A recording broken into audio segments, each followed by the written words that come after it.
Hello students, good evening. तो students, आप लोगों को है वो हमारे देश की 15वीं राष्ट्रपति बन गई हैं।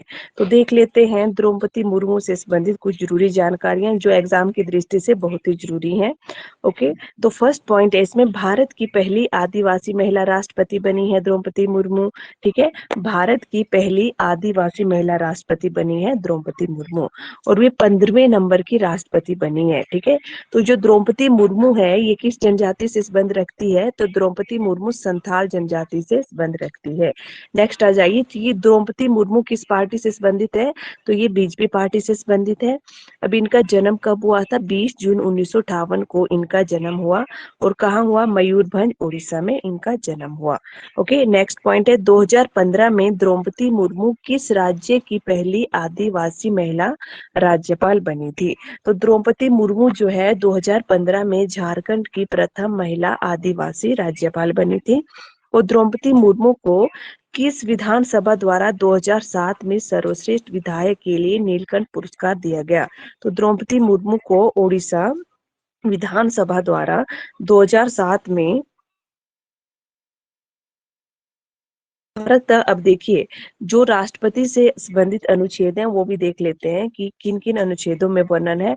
तो जो हमारी भारतीय संविधान में जो अनुच्छेद 52 है उसमें वर्णन किया गया है कि भारत का एक राष्ट्रपति होगा। ओके, तो भारत का एक राष्ट्रपति वर्णित है, ये किस अनुच्छेद में है? अनुच्छेद 52 में है। और राष्ट्रपति से संबंधित अनुच्छेद ना एग्जाम में पूछे जाते हैं कि राष्ट्रपति से संबंधित अनुच्छेद कौन सा है, शक्तियों का बंटवारा किन अनुच्छेदों में है, शपथ कौन सा है, महाभियोग से संबंधित अनुच्छेद कौन सा है। ठीक है, अब जो नेक्स्ट पॉइंट है इसमें जो बहुत ही जरूरी पॉइंट है कि राष्ट्रपति का जो चुनाव है, राष्ट्रपति का चुनाव वर्णित है। तो राष्ट्रपति के चुनावों में जो वर्णन है वो मिलता है अनुच्छेद 54 में। ओके, हिस्सा ले सकते हैं। पहले नंबर पर है लोकसभा के निर्वाचित सदस्य, दूसरे नंबर पर है राज्यसभा के निर्वाचित सदस्य, तीसरे नंबर पर आ जाएगा राज्यों के विधायक, और चौथे नंबर पर केंद्र शासित प्रदेशों के विधायक इसमें आ जाएंगे। ओके, ओके, तो नेक्स्ट पॉइंट है राष्ट्रपति का चुनाव। अब देखिए, जो राष्ट्रपति का चुनाव है कौन करता है? तो राष्ट्रपति का चुनाव जो है भारत निर्वाचन आयोग द्वारा संपन्न किया जाता है। ओके, राष्ट्रपति चुनाव में राष्ट्रपति द्वारा मनोनीत सदस्य जो है भाग नहीं लेते हैं। ठीक है, अब जो राष्ट्रपति का चुनाव होगा, राष्ट्रपति जिन सदस्यों को मनोनीत करता है वे इसमें भाग नहीं लेते हैं। जैसे कि राज्यसभा के 12 सदस्य और लोकसभा के 2 सदस्य इसमें भाग नहीं लेते हैं।